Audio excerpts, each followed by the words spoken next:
Internet ne vous respecte pas. Ce que vous allez entendre n'est pas un pamphlet, c'est un électrochoc, une gifle numérique que vous méritez peut-être.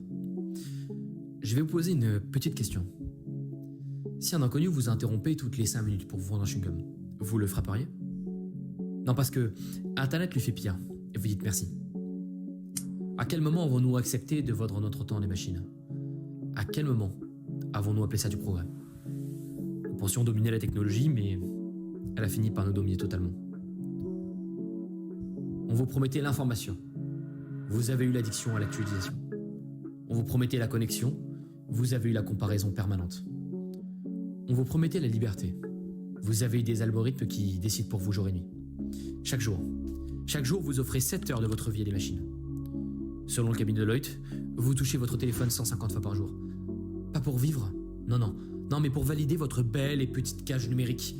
Parce que vous êtes suivi, traqué, modélisé, monétisé. Vous n'êtes plus un utilisateur, vous êtes un joli petit stock de dopamine.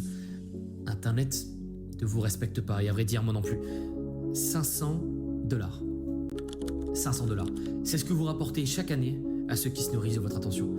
Pas parce que vous créez, mais parce que vous scrollez. Parce que vous saignez votre esprit à coups de notifications.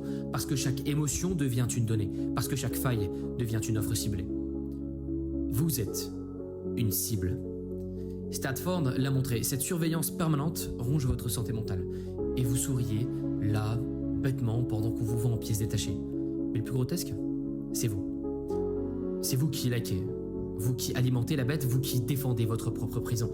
Chaque scroll est un coup de pelle que vous donnez pour vous creuser votre propre tombe. Les applis que vous ouvrez pour, je cite, passer le temps, sont conçues pour que le temps vous passe dessus. Vous pensez être connecté, vous êtes juste capturé. Sur une étude de Rescue Time, 40% de votre journée de travail est interrompue par des distractions numériques, réduisant considérablement votre productivité. Mais est-ce vraiment aussi simple? Internet est également un outil extraordinaire. Il a permis des révolutions sociales, la diffusion instantanée du savoir, la lutte contre la dictature et la connexion avec des communautés éloignées. Le problème n'est pas Internet en soi, mais notre incapacité à l'utiliser consciemment et raisonnablement.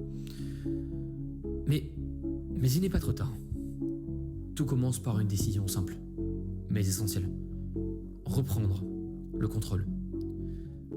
Parce que si vous ne définissez pas vos usages numériques, d'autres le feront à votre place, sans aucune hésitation ni état d'âme. C'était à contre-voix. Il est encore temps de parler d'une seule voix.